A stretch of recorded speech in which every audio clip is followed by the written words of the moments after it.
So we were there on this letter the, which is different to English letter z.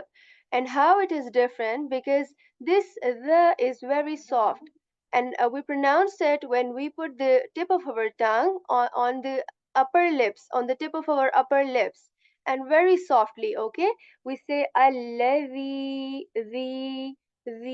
We do not say allazi, z. We do not say this z sound. Rather, we say allazi, very soft. Okay, allazi. Okay, then there comes this ya. This ya has a symbol on it which is called mud. Okay, which is called mud. So it means that we are going to stretch, or we are going to prolong our voice here. How we are going to do that, I'll show you. Lillahi alladhi. And how much we are going to do that? We are going to prolong it for 4 counts. What do I mean by 4 counts? That you can, like say the counting in your heart, like 1, 2, 3, 4, and that till that time, you can prolong the voice of yeah. You can do so, like you can do it on your fingers as well, like 1, 2, 3, 4 counts, and then you can stop your voice, like lillahi alladhi. Okay, that's fine. That's enough. Okay. Anzala. Then the next word comes, okay? Anzala. So you will be wondering what I am doing at like why I'm not saying like anzala, rather I'm saying anzala. So there is a rule of Arabic that is applied here, and these are the rules of Tajweed, that how we are going to read the Quran, how we are going to pronounce the words. So there are certain rules in Arabic pronunciation and articulation. Okay, so these are of those rules. But because we are, particularly focusing on just pronouncing the letters in this course, and it has a very short period of time, so I'm just going to give a bit of introduction to these so that you get accustomed to their names. But I'm not going to get you confused because of these names, and you might find them difficult as well. But still, I will tell you the rules. If you get them, it's all fine. If you do not get them, it's all right again as well. Okay, there isn't any need to worry about them. So just that you get accustomed to these names, and you can look for them afterwards as well. And also, I'll share a PDF with you as well with these rules. These are like kind of minimum, these are kind of like 7 rules. So if you remember these 7 rules, these are going to help you very, very much, okay, when reading Quran, because they come so often. Okay, so there is a rule that is being followed here on anzala. Okay, so the rule here is that ikhfa. It is called ikhfa. You can see here. Okay, so ikhfa means that when there is noon letter in sakin position, or with tanween. Here it is sakin. If you do not know these terms, it's all fine. I'm just telling. Okay, so there is this noon. When the noon letter of Arabic, it is followed by some letters of Arabic, which are like kind of 15 in number. Okay, so which are kind of 15 in number, then we what we do is like we try to hide the voice of noon here. We all know that the sound of noon is like no, no, but what we do is we will hide or conceal the voice of noon here, because it is followed by a certain letter. Okay, we will remember, we can remember these letters on tips. These are very easy.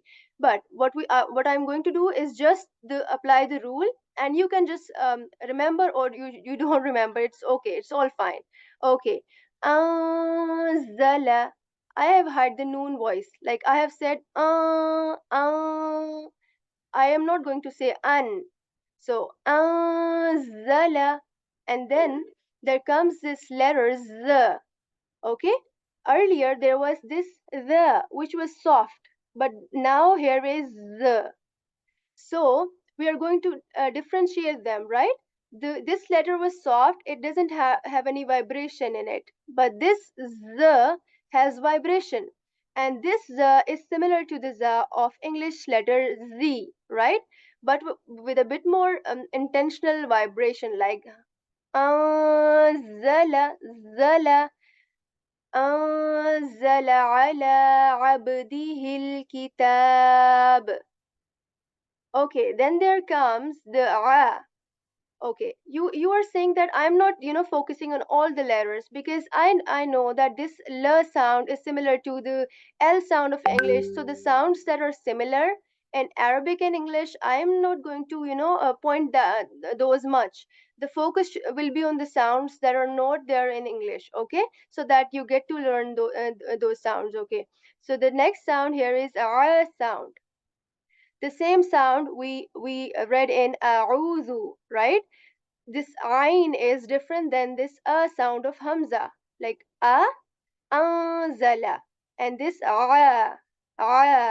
This comes from, like, the portion of the throat, and it's a bit more. We need to make stress in the portion of our throat, and then this a sound comes. A.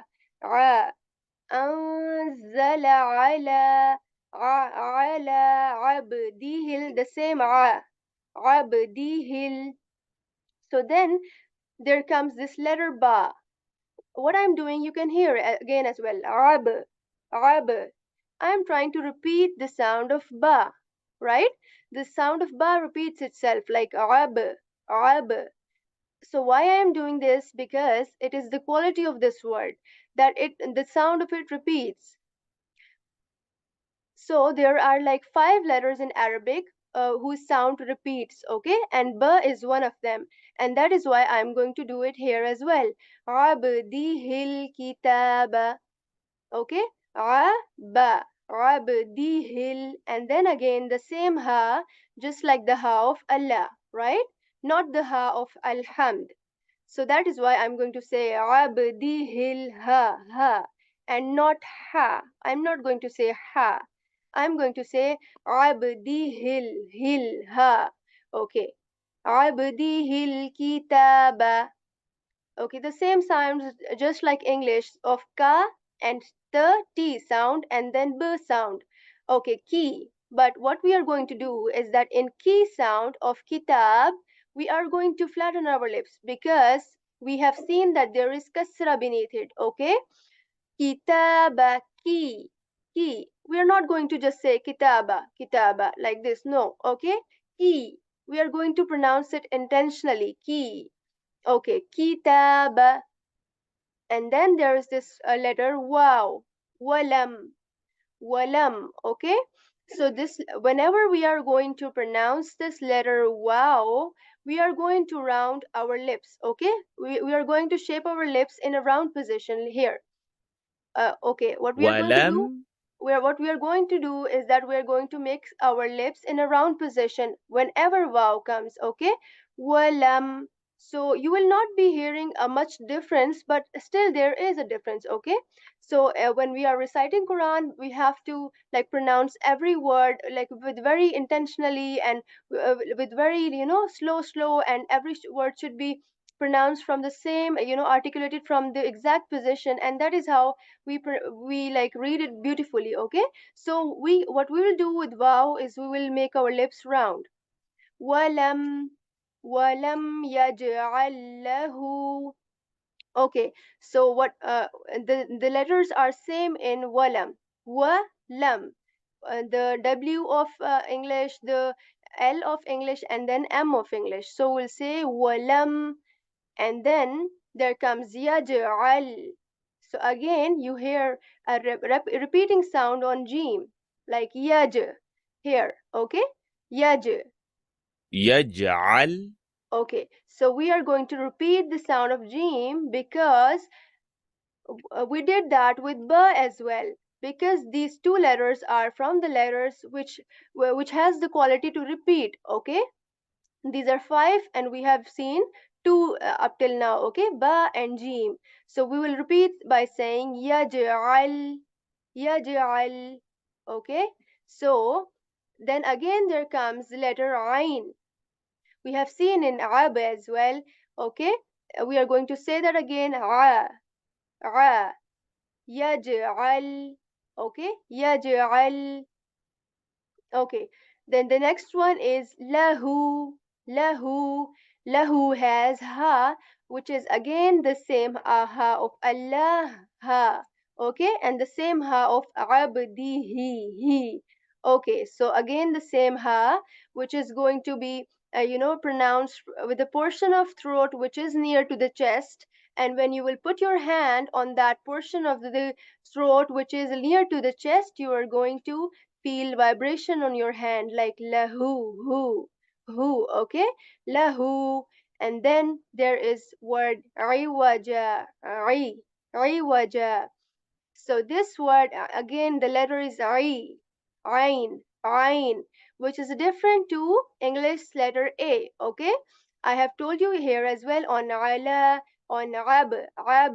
Okay, yaj'al, al, and then again letter Ain, I. But here this letter is with Kasra, which is the symbol below it. Okay, the other one had symbol above them, but here the symbol is below it. Okay, so what we are going to do is that we are going to pronounce it with a bit more stress, because this word becomes a bit, difficult. I'll not say difficult, just a bit more tricky, that when it has kasra below it, so we have to put a bit more, effort into it, like ri, iwaja. And then there is this letter wow. I said as well that earlier as well that this, whenever we are going to pronounce wow, we are going to make our lips round, like iwaja. Okay, this jim sound is just similar to the j sound of English, iwaja. Okay, so we have, completed one ayah, alhamdulillah, of Surah Kahf. And what I'm going to do just for